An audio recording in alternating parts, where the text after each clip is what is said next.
I will try today. तो मैं पूछ रहा हूँ आप लोग से, जड़त्व जो हम लोग कल पढ़े थे उसका कारण क्या है? जड़त्व का कारण क्या है? कोई भी वस्तु है अपने स्थिति में ही रहना चाहती है, अपने स्थिति में परिवर्तन नहीं चाहती है, इसका कारण क्या है? बोलोगे जड़त्व। फिर जड़त्व का कारण क्या है? मतलब क्यों कोई वस्तु अपने वर्तमान स्थिति में ही रहना चाहती है, अपनी स्थिति को परिवर्तित क्यों नहीं करना चाहती है? दुख होता है। अगर ऐसा होता तो हम जैसे वैसे ही रहते। कुछ परिवर्तन आना जरूरी है ना। अगर परिवर्तन नहीं आएगा तो हम फिर तो दिक्कत हो जाएगी। जैसे आज से 50 साल पहले जो बच्चे थे वो अलग इन्वायरमेंट में रह रहे थे, अलग वातावरण में रह रहे थे। अभी उन बच्चों को इस स्थिति में लाया जाए तो वो रह नहीं पाएंगे। तो परिवर्तन आवश्यक है, लेकिन बहुत तेजी से परिवर्तन आवश्यक नहीं है। अगर जैसे पेड़ है, आम का पेड़ है, 1 साल में एकदम बढ़ गया 75 फीट 21 साल में, तो वो परिवर्तन सही नहीं है। धीरे धीरे कोई परिवर्तन हो रहा है तो वो ठीक है, चलो ये तो अलग बात है। लेकिन परिवर्तन का विरोध क्या है? उसके अंदर के जो जड़त्व है, जड़त्व का कारण क्या है? क्यों इनर्शिया है? कोई भी चीज अपने स्थिति में ही क्यों रहना चाहती है? मैं क्या बताया था कि कोई भी वस्तु है, कोई भी 2 परमाणु है, तो वो क्या करते हैं? जैसे मैं आपके ऊपर अट्रैक्शन बल लगाया हूं, मैं आपके ऊपर आकर्षण बल लगाया हूं, पृथ्वी का, यूनिवर्स का, पूरे ब्रह्मांड का कोई भी छोटा से छोटा कण है वो भी आपके ऊपर आकर्षण बल लगाया है। तो वो कण क्या होता है, या छोटा सा कण या बड़ा सा कण, कोई भी कण हो, आपके ऊपर वो बल लगाया है। तो अगर आप गति में हो तो वो क्या करता है? प्रतिकर्षण बल के रूप में कार्य करता है कि आपको दूर भगा रहा है। लेकिन जब आप बैठे हो तो आकर्षित करके उसको रखा है। तो उन कणों के आकर्षण और प्रतिकर्षण बल के कारण कोई भी पदार्थ अपने ही वर्तमान स्थिति में हमेशा रहना चाहता है। ये तो बेसिक चीज है कि कोई भी वस्तु हमारे ऊपर आकर्षण बल लगाई है। अगर हम रुके हैं तब भी, अगर चल रहे हैं तब भी। तो चल रहे हैं तो उसको चलने में योगदान देगा वो, अगर रुके हैं तो रोकने में ही योगदान देगा कि आप रुके रहो, जाइए मत यहां से। तो ये कारण है आपका जड़त्व का। पिंडों के बीच में आकर्षण और प्रतिकर्षण बल दोनों कार्य करते हैं, इसलिए जड़त्व भी कार्य करता है। ठीक है, कोई पूछेगा जड़त्व का कारण तो ये बता देना, आप लोग पूछ के देख लें।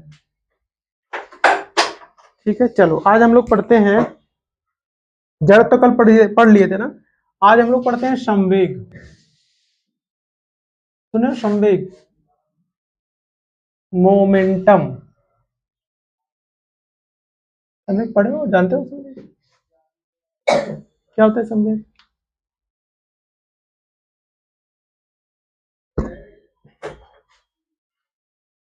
मोमेंटम, देखो इसको रिप्रेजेंट करते हैं हम लोग, बोलते तो मोमेंटम है लेकिन रिप्रेजेंट करते हैं पी से। ये भी एक सदिश राशि है, पी बराबर यम इंटू भी। तो यही मोमेंटम होता है, पी बराबर यम भी। किसी को हम पी मतलब मोमेंटम देने से किसी के वेलोसिटी में कितना परिवर्तन आ जाता है। मान लो यम द्रव्यमान को कोई पदार्थ है, उसको हम मोमेंटम दे रहे हैं तो उसके वेलोसिटी में कितना परिवर्तन आ गया। या तो बोलते हैं mass into velocity is equal to momentum. संवेग क्या है? किसी यम द्रव्यमान के पिंड में क्या वेग में परिवर्तन आया है। मास में अगर आप वेलोसिटी ऐड कर देंगे उसके अंदर संवेग। जैसे कि कोई पिंड है, अगर मैं ही अगर खड़ा हूं यहाँ पे, फिर चलने लगा, तो मेरे अंदर क्या आ गया? संवेग। मास तो है ही, मेरा मास तो है ही, प्लस में वेलोसिटी, मेरे अंदर वेग भी आ गया। मतलब मास को वेलोसिटी के साथ मल्टीप्लाई कर दोगे तो क्या प्राप्त होगा हमें? मोमेंटम, संवेग। अगर मास कोई है, वो चलने लगा, गति करने लगा, वेग में चला गया, चाल में चला गया, तो उसको क्या बोलेंगे? उसके मल्टीप्लिकेशन को बोलेंगे संवेग। ठीक है, संवेग का मात्रक क्या होगा? मात्रक क्या होगा जी? बोलो बोलो। हाँ, किलोग्राम तो मास का होगा और वेलोसिटी का मीटर प्रति सेकंड, तो मात्रक याद रखना, किलोग्राम मीटर प्रति सेकंड। अगर मात्रक आपको किलोग्राम मीटर प्रति सेकंड का स्क्वायर आ जाए तो ये किसका मात्रक है? ये तो 1 न्यूटन है। ये न्यूटन किसका मात्रक होता है? हाँ, तो ये किसका मात्रक है? बल का। बेटा ध्यान रखना, गलती से तुम लोग को ये दे दिया, तुम लगा दिए न्यूटन, है ना डिफरेंस। इसीलिए मैं दोनों एक साथ लिख लेना, दोनों एक साथ लिख लेना, कि अगर डाउट रहे तो भाई, डाउट वाली चीजें ही तो आती है ना, आसान सा तो सबको आता है।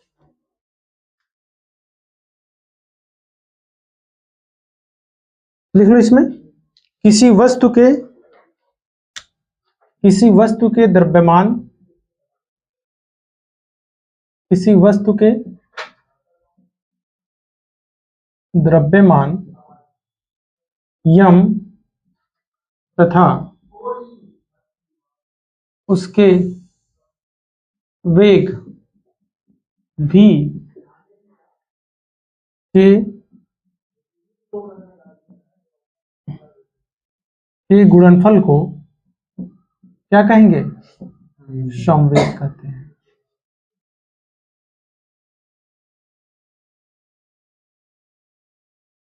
ठीक है, तो कोई पदार्थ है, कोई पिंड है, उसका मास यम है, अगर वो गति की अवस्था में आ गया तो उसके अंदर क्या आ गया? संवेग।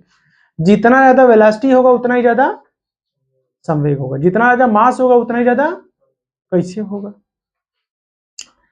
फार्मूला हमारा क्या है? P बराबर यम इंटू भी। तो सीधे सीधे पता चल रहा है ना कि अगर इन दोनों का गुणनफल ही तो है P, अगर हम किसी का द्रव्यमान बढ़ा दिए तो उसका P भी बढ़ेगा, अब वेग भी बढ़ा दिए तब भी P, समझ में आ रहा है ना? अगर कोई यम द्रव्यमान का पिंड है, उसका वेलोसिटी ज्यादा हो रहा है तो उसका संवेग भी ज्यादा होगा, अगर वेलोसिटी कम हो रहा है तो उसका संवेग भी कम होगा, अगर उसका मास ज्यादा है तब भी संवेग उसको ज्यादा ही होगा, अगर मास कम है तो संवेग उसका। अच्छा ध्यान रखो, ये देखो, एक छोटी सी गोली होती है ना, अगर उससे मैं आपको गोली यहां से मारू गोली अभी, और एक ईटा उठा के मार दूंगा, तो किससे ज्यादा चोट लगेगी? ईटा से? गोली ज्यादा लगेगी, ईटा से लगेगा, कपड़ा फूट जाएगा। चोट किससे ज्यादा लगेगा, नुकसान से किससे ज्यादा होगा? गोली से। मान लो कि 10 मीटर से मैं आपको ईटा से मार रहा हूँ और 10 मीटर से गोली से बंदूक से मार रहा हूँ,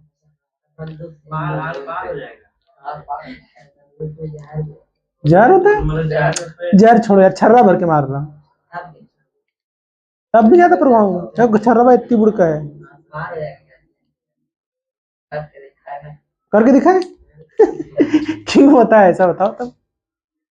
ईटवा तो बड़ा है ना, इतना बड़ा है, इतना बड़ा नहीं मर जाए आदमी, मतलब मान लो ईटा है, 10 मीटर से ईटा से मार रहा हूँ, अब वहीं से चलो मैं 20 मीटर के दूरी से मार रहा हूँ गोली से, तब बताओ, तब भी? अच्छा बताओ क्यों ऐसा होता है?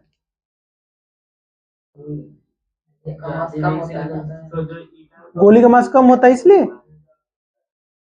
तब तो फिर ज्यादा चोट लगना चाहिए, तब कम चोट लगना चाहिए ना।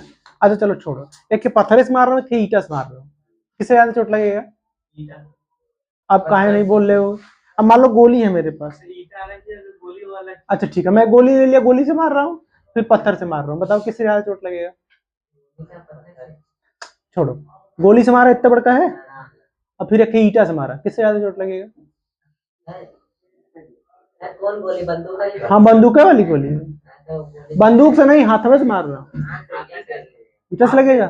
अभी तो बोल रहा गोली ज्यादा लगेगा, प्रेशर ज्यादा रहेगा।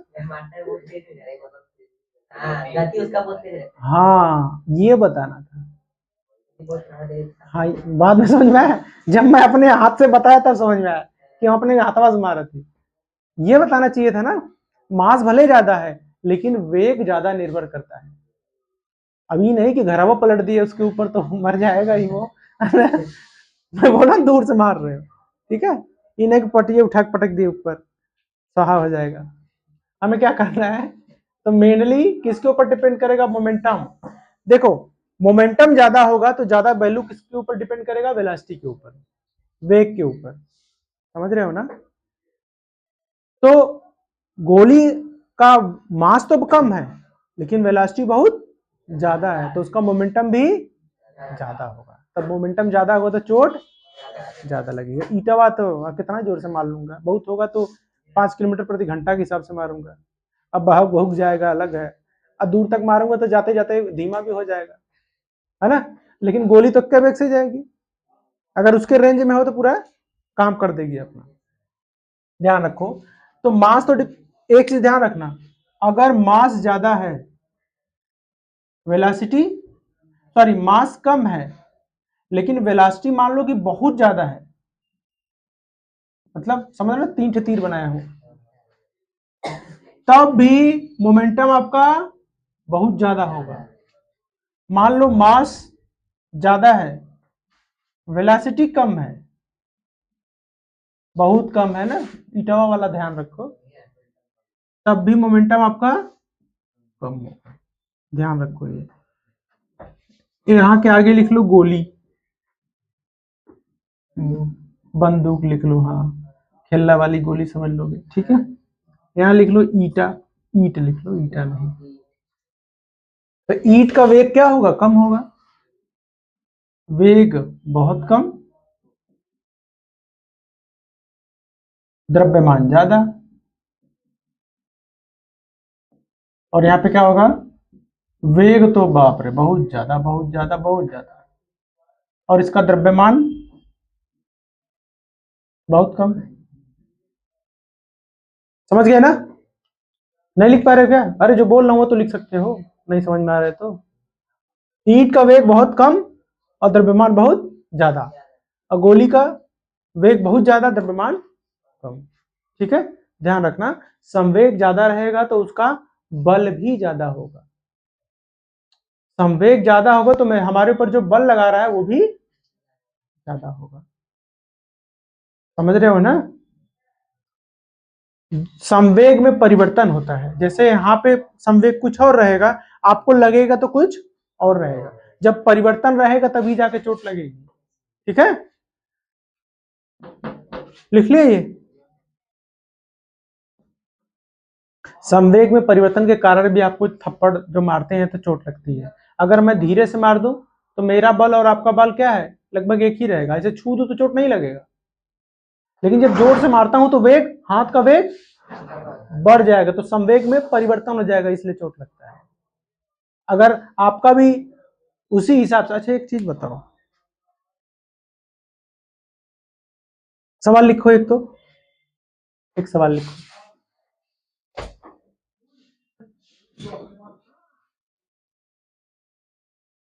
लिखो एक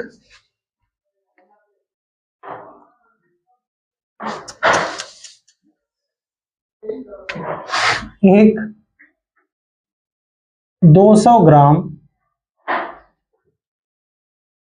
का गतिशील वस्तु, एक 200 ग्राम का गतिशील वस्तु तथा 200 किलोग्राम की एक गतिशील वस्तु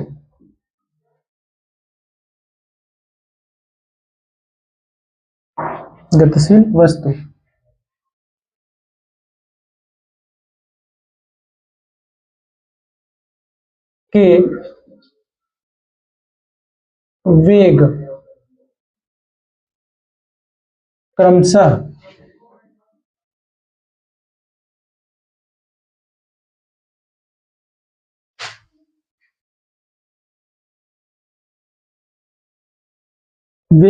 लिखो 20 मीटर प्रति सेकंड व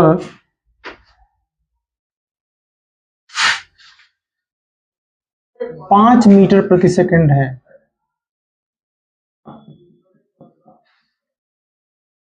तो संवेग इसका अधिक होगा। सवाल लिखिए और लगाइए, ये नहीं कि ऐसे देख के बता दिए पट से।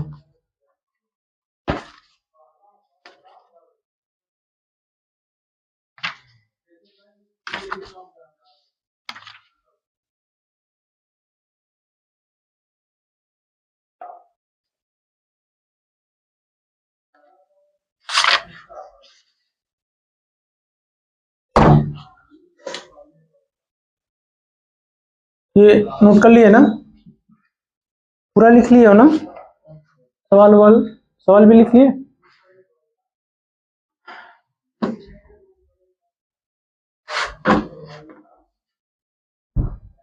ध्यान रखना गोली वाली बात, संवेग के कारण ज्यादा नुकसान करती हो, ठीक है।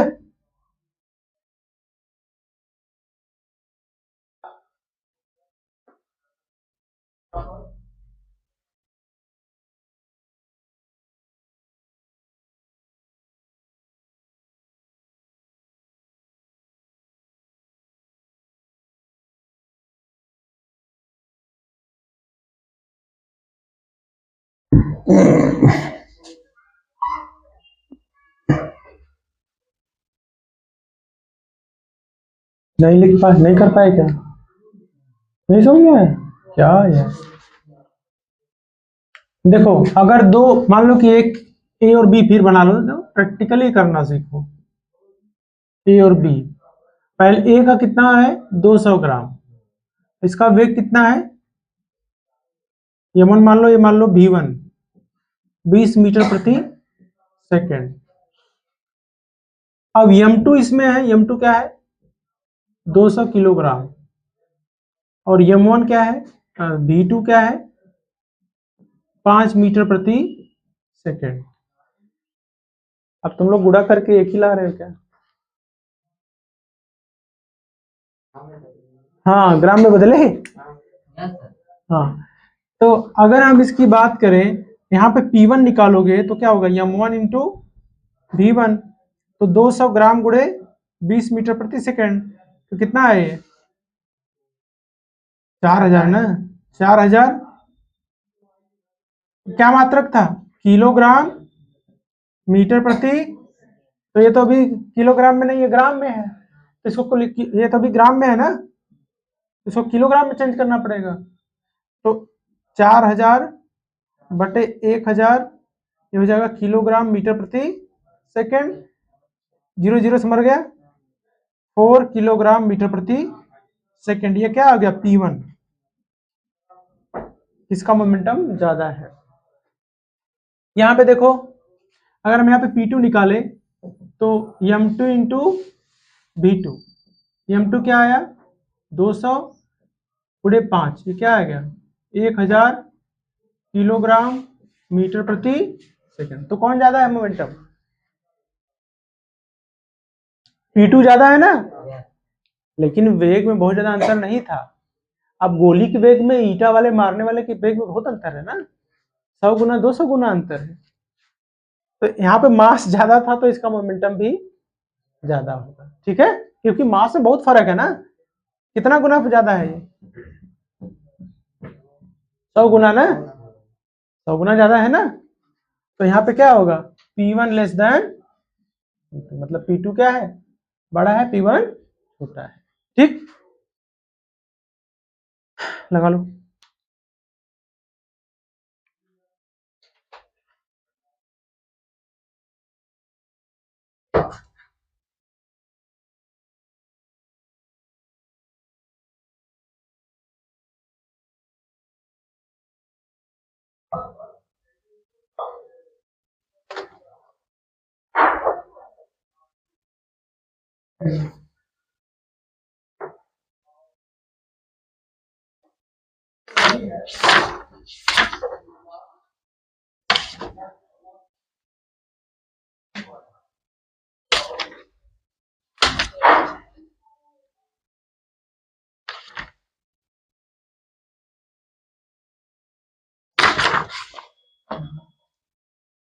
लिखिए इसको।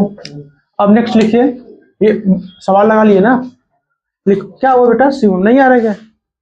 हो गया, आए समझ। नेक्स्ट लिखिए बल आवेग।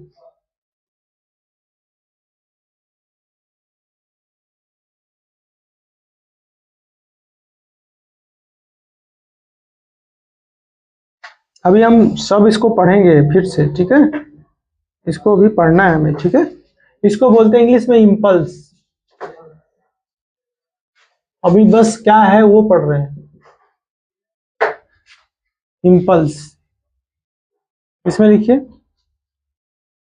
किसी वस्तु पर लगने वाले बल F, किसी वस्तु पर लगने वाले बल F, ठीक है, किसी वस्तु पर लगने वाले बल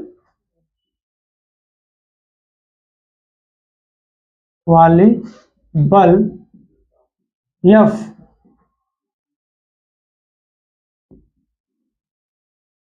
यदि अल्प समय अंतराल, यदि अल्प समय अंतराल,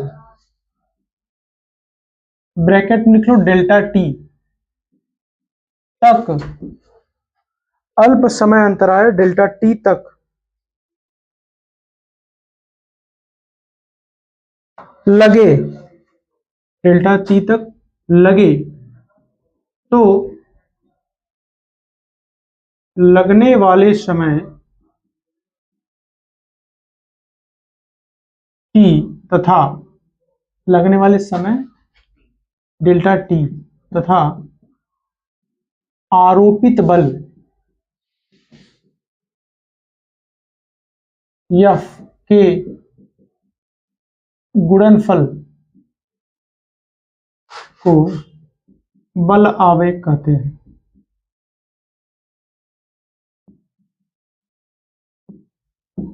संवेग को किससे हम लोग व्यक्त कर रहे थे, P से कि M से? P से। तो उसी तरह से बल आवेग को हम रिप्रेजेंट करते हैं I से। किससे रिप्रेजेंट करते हैं? I से। तो I बराबर होता है लगाया गया बल F, लगाया गया बल F मतलब बल गुणे समय अंतराल, समयांतराल। तो आवेग बराबर बल, आवेग बराबर बल गुणे समय अंतराल। तो आई बराबर लिख सकते हैं बल का मात्रक बल F, समय अंतराल डेल्टा टी। तो इसका मात्रक क्या होगा? देखो ये मात्रक सबका जरूरी है बेटा। अभी दो मात्रक हम लोग सीखे, किलोग्राम मीटर पर सेकंड का square that is Newton, that is force बल, और किलोग्राम मीटर पर सेकंड दैट इज संवेग मोमेंटम, है ना। मात्रक किसका होगा? फोर्स का मात्रक किलोग्राम मीटर प्रति सेकंड का स्क्वायर होगा, और डेल्टा टी का मात्रक क्या होगा?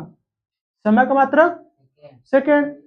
तो सेकंड सेकंड से इसका मात्रक क्या आ गया?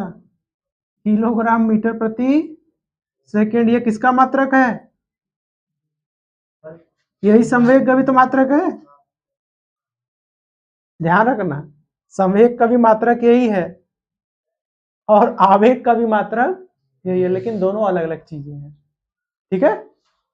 लिख लीजिए इसको।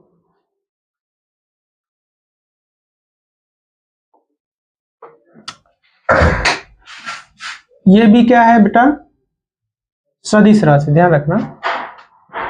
आई भी एक सदिश राशि है।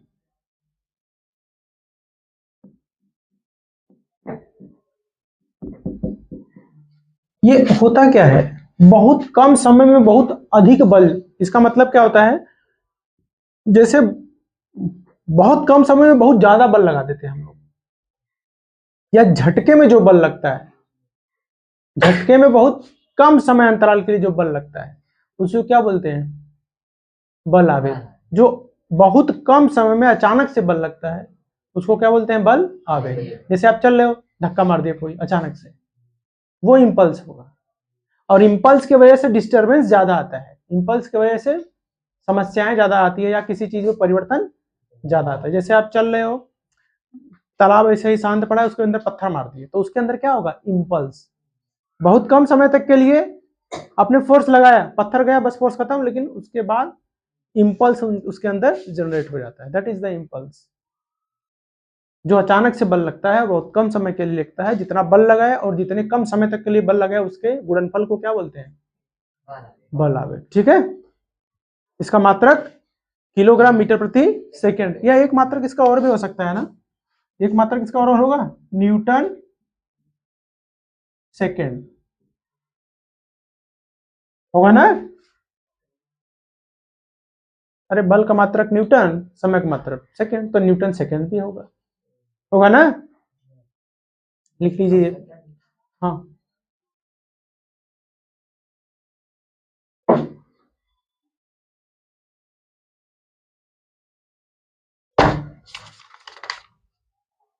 चलो इस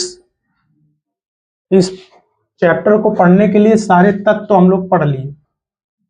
अब इस चैप्टर को हम लोग स्टार्ट करेंगे। अभी तो हम लोग शुरुआत किए हैं। लास्ट पढ़ो इसमें घर्षण,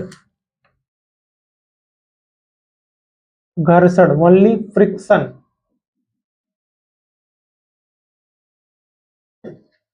देखो फ्रिक्शन को हम लोग रिप्रेजेंट करते हैं एफ आर से, लिखो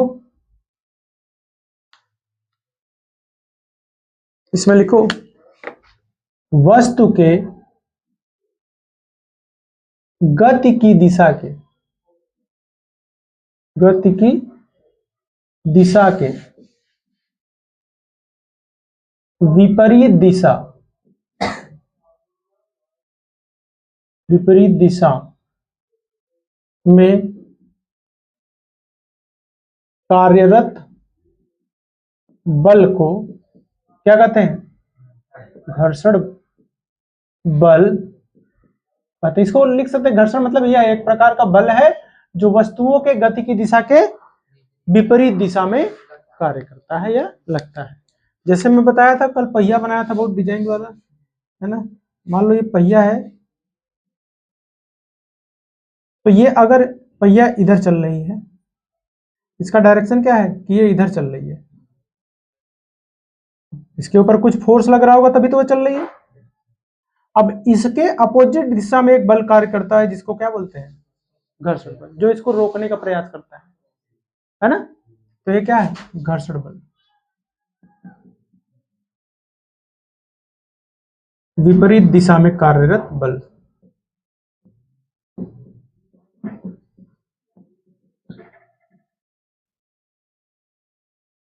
अच्छा एक बात बताओ, घर्षण बल का मात्रक क्या होगा?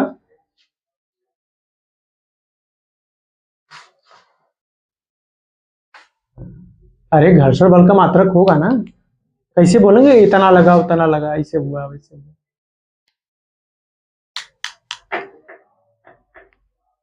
घर्षण क्या है? घर्षण क्या है? बल है ना, तो वो तो बल है। अरे अपने माता पिता के बच्चे हो तो आप भी इंसान हो ना, तो सारे बल तो बल ही है ना, चाहे घर्षण बल हो चाहे दाब हो चाहे जो भी है, बल तो बल ही है। तो उसका भी मात्रक क्या होगा? पर सेकंड के स्क्वायर, ये न्यूटन, तो इसका भी मात्रक क्या होगा? न्यूटन ही होगा, होगा ना? अरे भाई घर्षण बल भी क्या है? ये बल ही है ना, बल ही नहीं बल, घर्षण बल भी क्या है? बल ही है, एक प्रकार का बल है, तो इसका भी मात्रक क्या होगा? न्यूटन। बस। मैं पढ़ रहा था तो एक टीचर थे, वो दिल्ली था मैं तब, कहानी सुनाए खूब कि भारत में सूरज इधर से उगता है फिर इधर डूबता है, इधर साउथ है इधर नॉर्थ में। अमेरिका में आप जाओगे तो आपको जो क्या बोलते हैं, पूरब इधर दिखेगा, पश्चिम इधर दिखेगा, उत्तर इधर दिखेगा, दक्षिण इधर दिखेगा। खूब कहानी बता लिया, फिर बोले कि अच्छा बताओ हमारे यहाँ तो सूरज पूरब में उगता है, तो अमेरिका में किधर उगेगा? तो बोले सर दक्षिण। जब बहुत ध्यान से स्टोरी सुने थे तो क्या बोले सर? सर दक्षिण में। बोला हाँ एकदम सही, तुम बताओ? दक्षिण में सर। तुम बताओ? दक्षिण में। देखे, ये ध्यान से सुनने का नतीजा है। बहुत अच्छे बेटा। फिर क्या बोले कि तुम लोग गधे हो। अरे यार डायरेक्शन बदल जाएगी क्या? सूरज उगता किधर से है? पूरब से ही ना, कि देश बदल गया तब उत्तर दक्षिण से उगने लगा। दक्षिण से नहीं उगेगा ना, उगेगा किधर से? पूरब से ही ना। दिशा उनका चेंज हो गया। वो मतलब वो समझा रहे कि इधर जाओगे तो लगेगा कि इधर से उग रहा, लगेगा इधर से उग रहा। वो आईक्यू टेस्ट होता है, कभी आप लोग भी पढ़ने जाओगे तो ऐसे टीचर करते हैं। तो घर्षण बल भी एक प्रकार का बल है, इसलिए इसका मात्रक क्या है? न्यूटन या किलोग्राम मीटर प्रति सेकंड का स्क्वायर। ठीक। उदित नारायण गाना गाना चालू करो अब। अरिजीत सिंह को क्यों? उदित नारायण से आगे अरिजीत सिंह? उदित नारायण भाई अपने टाइम के, उनके ऐसा क्या कोई गाना गाएगा? बहुत अच्छे सिंगर, और जब देखो तब हंसते ही रहते हैं। ये भी हंसता है, बस हंसता है, गाता भी है। ये क्रिकेटर है। हैं? कौन बोला?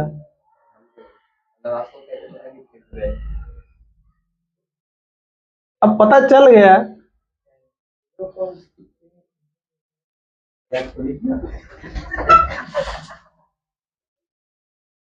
चलो कोई बात नहीं, विराट कोहली के दादा नहीं है।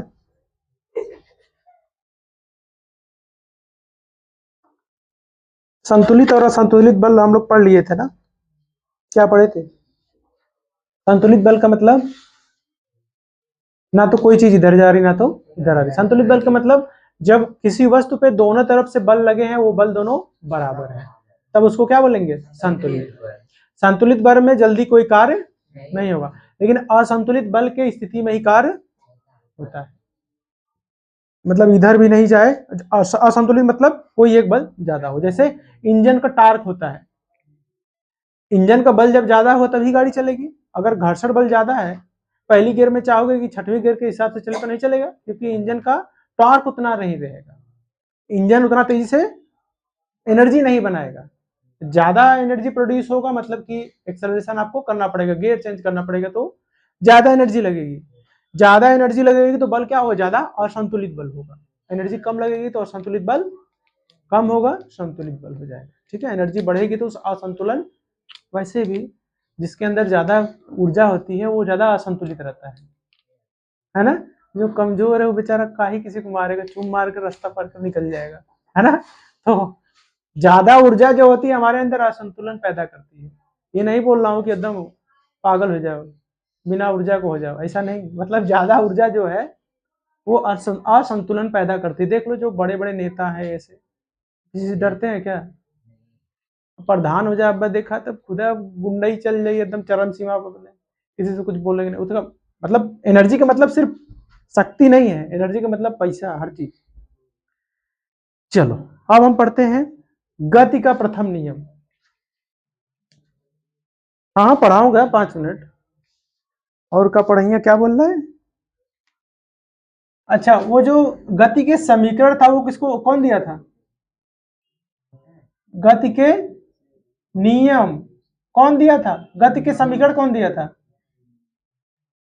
हाँ न्यूटन दिए थे। अब गति का नियम कौन दिया है? हाँ यही नाम याद रखो, गैलीलियो।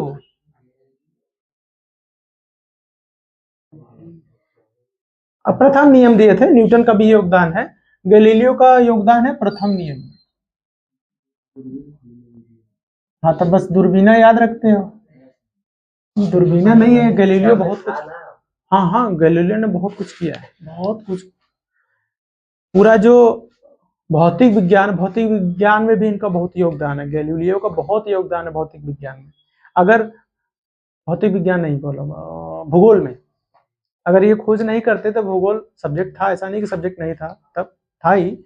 लेकिन ये बता दिए कि जो बहुत पहले भारत के ऋषि मुनि वगैरह कह गए थे कि सूरज बीच में है, उसके चक्कर लगा रहे हैं बहुत सारे ग्रह,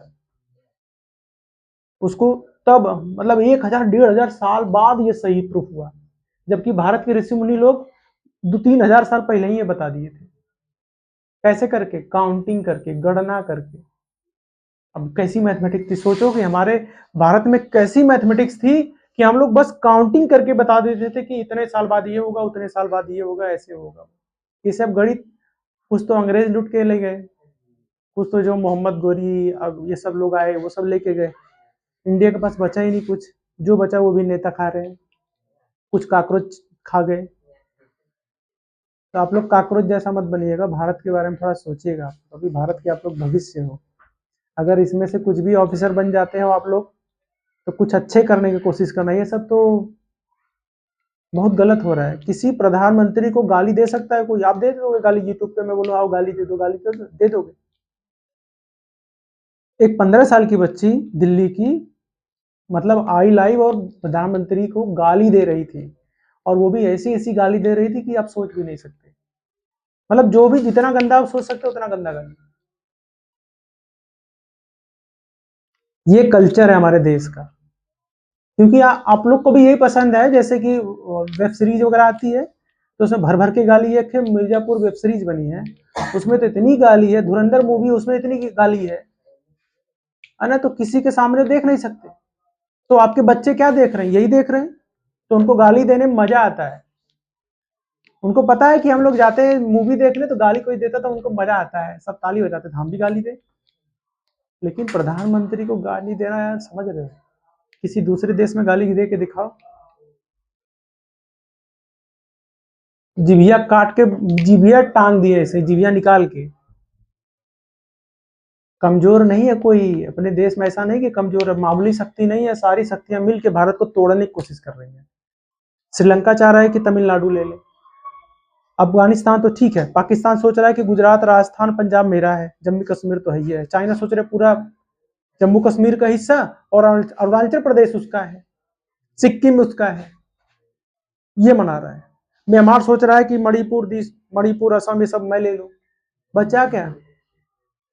मध्य प्रदेश यूपी में रहेंगे हम लोग मिला के। बांग्लादेश बोलता है पूरा बिहार तक, बिहार तक मेरा है। बांग्लादेश पश्चिम बंगाल, बिहार, उड़ीसा, आंध्र प्रदेश तक बोलता है कि ये मेरा है। जिस बच्चे को भारत ने आजाद करवाया है और वही बच्चा बदमाश हो गया है ना? भारत क्या जानता नहीं है कि उस बच्चे को कैसे सुधारना है। लेकिन दिक्कत क्या है कि इंडिया बहुत तरीके से फंसा है, प्लस इंडिया के लोग ही इंडिया का साथ नहीं दे रहे हैं। अब बाहर पता चला इंडिया लड़ने चले गए, यहाँ बैठ के थाली बजा रहे हैं, यहाँ जंतर मंतर पे जाके थाली बजा रहे हैं, मोदी ये वो। हाँ, क्या मतलब है यार? बहुत बुरी दशा में भाई। हर देश चाह रहा है कि भारत बढ़े ना आगे, क्योंकि भारत आगे बढ़ेगा तो सारे देश गड्ढे में चले जाएंगे। सबसे ज्यादा परेशान कौन है? अमेरिका। और ये सब कौन करवा रहा है? अमेरिका और चाइना। मैं सबसे बड़ा हाथ किसका है? अमेरिका का। सब बुहार के गए हैं पंडित जवाहरलाल नेहरू। ऐसे ऐसे वो फैसले लिए हैं, ऐसे ऐसे द्वीप जो भारत के बहुत अच्छे थे, मतलब अगर वो भारत के पास रहते थे बांग्लादेश इतना गुंडाई नहीं करता, श्रीलंका इतना गुंडाई नहीं करता, ना पाकिस्तान ऐसे करता, ना चाइना कुछ करता है। चाइना से हिंदी चीनी भाई भाई करके हाथ मिला के आए, इधर चाइना अटैक करके पूरा लद्दाख ले लिया 1962 में। तब भी आंख नहीं खुली, फिर भी सबको दे रहे भाई तू ये ले ले, तू ये ले ले, ले ले ले ले। अब कोई ले ले कुछ? ये किसी को नहीं दिखता है कि मतलब क्या कर रही है गवर्नमेंट। मैं किसी की बड़ाई नहीं कर रहा हूँ, लेकिन जो एटलीस्ट सबको ये सोचना चाहिए कि देश के लिए क्या सही है, और ये कोई नहीं सोचता है। बस क्या सोचते हैं कि अगर हम यादव हैं तो इस पार्टी से बिलोंग करते हैं, अगर हम इस जाति के हैं तो इस पार्टी से बिलोंग करते हैं, अगर हम इस जाति के हैं तो यादव की ही नहीं नाम बोल रहा हूँ, सबको मैं बोल रहा हूँ, क्योंकि सब लोग जाति के हिसाब से सोचते हैं ना, इसलिए गलती है। कोई ये नहीं सोचता है कि देश के लिए क्या सही है, कोई नहीं सोचता। हमारे चाचा क्या कह रहे हैं वो सही है, यही ना। मैं 2018-2021 में 2 बार इंटरव्यू हुआ मेरा, पैसे के कारण मेरा नहीं हुआ। मैं भी तो नफरत करता हूँ इस गवर्नमेंट से, मैं भी नफरत करता हूँ, लेकिन मुझे पता है कि देश में क्या हो रहा है। अभी हर जगह से लोग तोड़ने की कोशिश कर रहे हैं कि एकदम टूट जाए। सोच रहे हो भारत के सब सोच रहे हैं कि 20 पार्ट हो जाए, 20 हिस्सा हो जाएगा तो क्या कर सकते हो आप लोग? पता है मर जाएंगे लोग, खाने बिना मर जाएंगे। लेकिन ये किसी को नहीं दिखता है, सबको ये दिखता है कि हमारी पार्टी आ जाए बस, उसके के बाद तो कौन चला लेगा देश, बताओ जरा। कौन ऐसा इंसान है जो देश चला लेगा, कौन चलाएगा? तो आप लोग के दिमाग में आता है कोई कि मतलब सब लोग बोलते हैं ना कि चला लेंगे, ये कर लेंगे, वो कर लेंगे, ये चेंजेस करो, वो चेंजेस करो, कौन चलाएगा? गट्स होना चाहिए किसी के अंदर, कोई नहीं चला पाएगा इस टाइम। अभी कहाँ बोलती है।